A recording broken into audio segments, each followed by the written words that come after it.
Magandang umaga mga kaibigan. Ito yung mga alaga natin mga kaibigan. May nangingitlog na isa.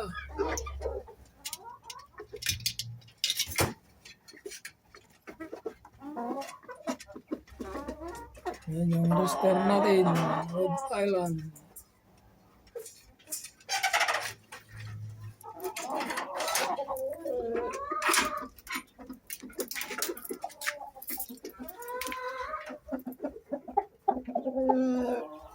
Yan yung grupo ng alaga natin mga kaibigan.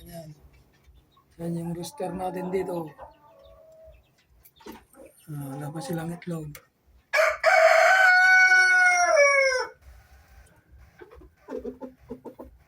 Yan, alaga natin dito mga kaibigan.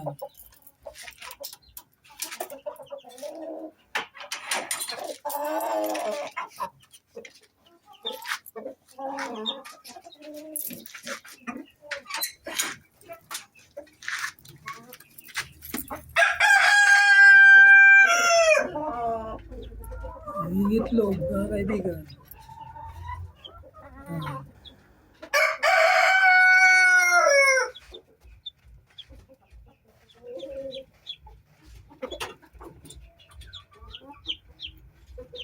Ayan yung rooster natin dito.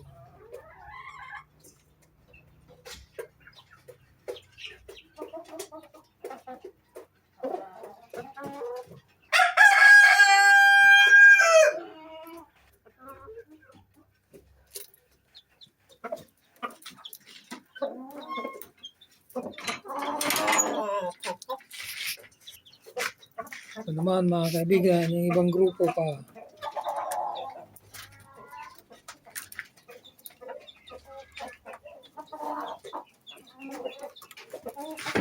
Ang alaga natin dito.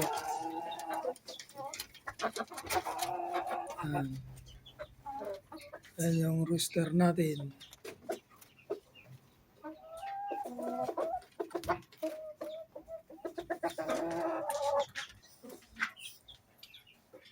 Yung ibang rooster natin mga kaibigan na ibenta na natin. So balik na lang ang rooster natin dito. Ito. Siyam lahat dati mga kaibigan na ibenta na natin yung dalawa.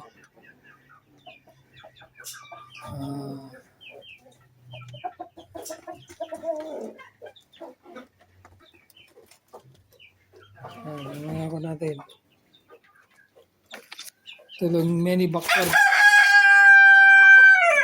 backyard farm natin mga kaibigan.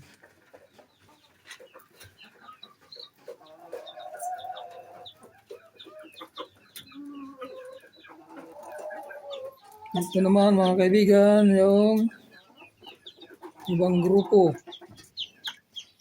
Yan. Yan mga kaibigan, yung rooster natin. Black Mahogany, si Subas. Si Subas mga kaibigan. Yung anak niya mga kaibigan ay benta natin. Ang dalawang hens natin dito. Yan yung isa, nagtatago. Yung hens natin na isa. Nangingitlog na rin ito mga kaibigan.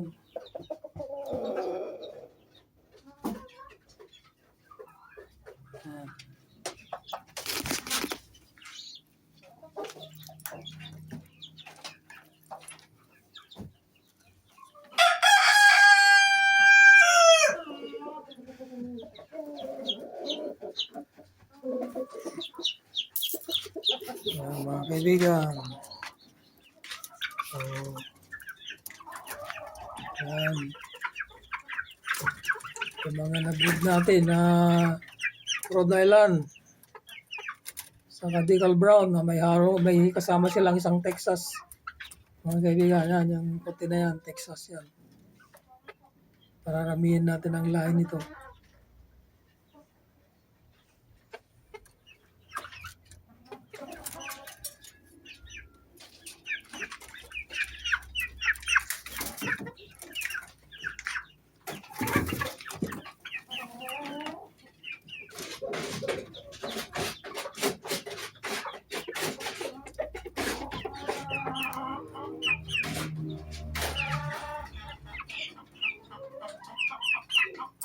Mm.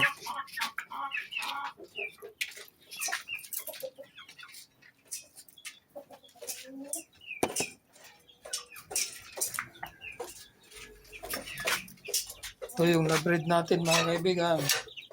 Bali, magti 3 weeks pa lang mga to. Yan. Yan yung mga na-breed natin sa mga breeders natin.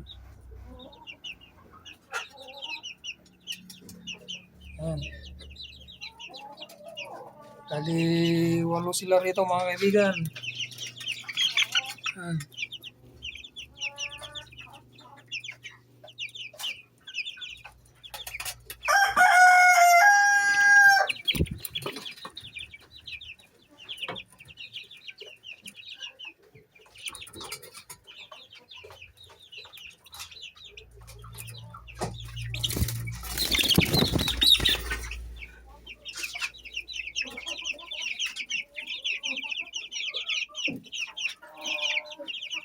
Yan mga kaibigan, yung mga alaga natin dito sa mini backyard farm natin.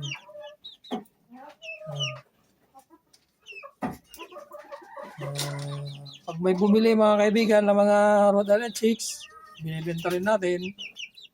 Pero pagkuhan, palalakihin natin, saka natin bibenta ng mga malalaki. Yan, ganun lang mga kaibigan, yung mga routine ng mga kuhan natin sa mini backyard farm.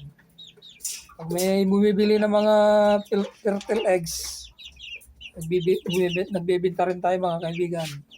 Yan. Kaya nakapag-produce tayo ng mga ganitong Rhode Island Chicks mga kaibigan. Meron tayong DIY incubator. So, tayo na nagpo-produce mga kaibigan ng mga nagpapalahi ng mga alaga natin. Meron tayong breeder na kinukuhanan dito mga kaibigan na maganda. Kaya magaganda rin yung mga chicks. Yan, maliliksi. So, hanggang dito lang mga kaibigan ang may share ko sa inyo. Maraming salamat sa panonood nyo. Nawa na siyang kayo hanggang sa muli. Bye-bye and God bless to all.